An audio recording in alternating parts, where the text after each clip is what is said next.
नमस्कार, आप देख रहे हैं द दस्तक 24।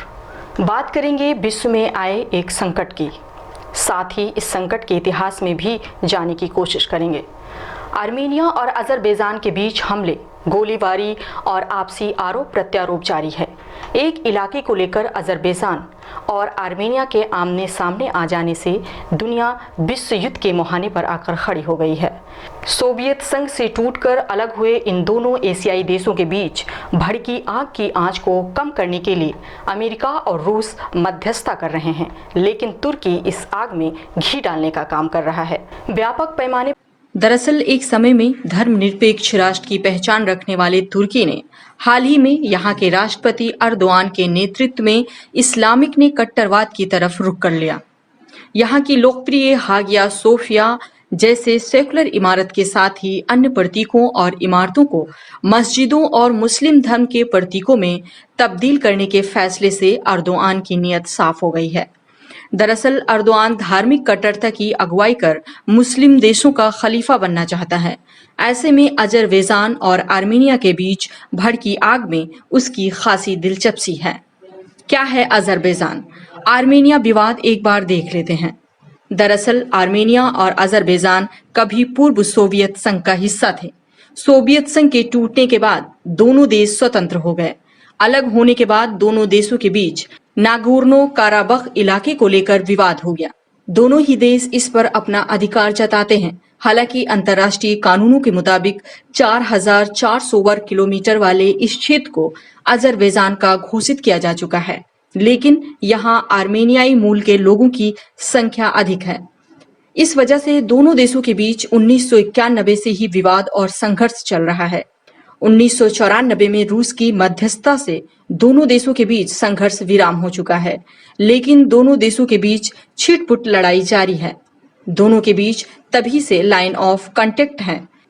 इस विवादित इलाके को अर्तसक भी कहा जाता है। इस संघर्ष को मुस्लिम बनाम ईसाई के तौर पर भी देखा जा रहा है, क्योंकि आर्मेनिया एक ईसाई बहुल देश है, जबकि अजरबैजान मुस्लिम आबादी वाला देश है। इसके साथ ही अजरबैजान में तुर्की मूल के कई मुस्लिम रहते हैं। ऐसे में तुर्की के राष्ट्रपति अर्दोआन इसे मुस्लिम आबादी की मदद कर अपना हित साधने के मौके के तौर पर देख रहे हैं। गत दिनों में आर्मेनिया और अजरबैजान के बीच हुए युद्ध में तुर्की खुलकर सामने आ गया है। युद्ध में टैंक, हेलीकॉप्टर, मिसाइल से लेकर दूसरे खतरनाक हथियारों का इस्तेमाल हो रहा है। कहा जा रहा है कि ये हथियार तुर्की के ही हैं। इस संघर्ष में अब तक 2 दर्जन से ज्यादा लोगों की मौत के साथ करीब 100 घायल हो गए हैं। तुर्की को आखिर क्या है इस मामले से फायदा, एक बार देख लेते हैं। जैसा कि तुर्की के कट्टरपंथ का रास्ता अपनाने के बाद ये साफ हो गया है कि वो मुस्लिम देशों का खलीफा बनना चाहता है। ऐसे में आर्मेनिया और अजरबैजान के बीच उतर कर वो अपनी इस आवाज को और ज्यादा बुलंद कर सकेगा। इसके साथ ही दुनिया में तीसरे ध्रुव के उभरने की भी आशंका है। इस तीसरे ध्रुव में तुर्की के साथ पाकिस्तान, चीन और ईरान का सपोर्ट मिलेगा, क्योंकि जहां तुर्की, पाकिस्तान और चीन पहले से ही भारत के खिलाफ हैं। ऐसे में तुर्की के इस्लामिक रेडिकल का हित सधेगा तो वही पाकिस्तान और चीन तुर्की का साथ देकर भारत को कमजोर करने का प्रयास करेंगे। हालांकि फिलहाल अमेरिका, रूस के साथ ही दोनों देशों की कोशिश है कि दोनों देशों के बीच के इस युद्ध को टाला जा सके। भारत के दृष्टिकोण से देखें तो अभी तक भारत ने इस संबंध में कोई विशिष्ट प्रतिक्रिया नहीं की है, किंतु क्षेत्रीय शांति और स्थिरता से संबंधित इस मामले पर भारत बारीकी से निगरानी कर रहा है।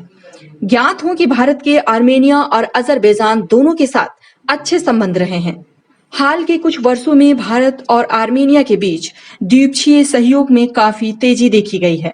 आर्मेनिया के लिए भारत के साथ घनिष्ठ संबंध स्थापित करना इस दृष्टि से भी काफी महत्वपूर्ण है कि भारत अजरबैजान, पाकिस्तान, तुर्की के रणनीतिक गठजोड़ को एक संतुलन प्रदान करता है। भारत अंतर्राष्ट्रीय उत्तर दक्षिण परिवहन कॉरिडोर का हिस्सा है, जो कि भारत, ईरान, अफगानिस्तान, अजरबैजान, रूस, मध्य एशिया और यूरोप के बीच माल की आवाजाही के लिए जहाज, रेल और सड़क मार्ग का एक नेटवर्क है। अंतर्राष्ट्रीय स्तर पर इन दोनों देशों के मसले को अमेरिका, ईरान, रूस, फ्रांस और जर्मनी समेत कई अन्य देशों ने नागोर्नो काराबाख स्वायत्त क्षेत्र को लेकर आर्मेनिया और अजरबैजान के बीच को तत्काल समाप्त करने, युद्ध विराम के नियमों का पालन करने और जल्द से जल्द इस मसले को वार्ता के माध्यम से सुलझाने का आह्वान किया है। वहीं अजरबैजान के सहयोगी तुर्की तथा पाकिस्तान ने आर्मेनिया को इस हमले के लिए जिम्मेदार ठहराया है और अजरबैजान के लिए पूर्ण समर्थन का वादा किया है। लेकिन इन दोनों देशों का आपसी विवाद जल्द सुलझ जाए तो विश्व के लिए फायदेमंद होगा, क्योंकि इस विवादित क्षेत्र में सैकड़ों नागरिक बस्तियां हैं और यदि दोनों देशों के बीच व्यापक पैमाने पर युद्ध की शुरुआत होती है तो इस क्षेत्र में रहने वाले लोग प्रत्यक्ष तौर पर प्रभावित होंगे और काफी व्यापक पैमाने पर विस्थान दर्ज किया जाएगा। हमारे साथ जुड़े रहने के लिए हमारे YouTube चैनल को सब्सक्राइब करें, साथ ही बेल आइकन को दबाएं।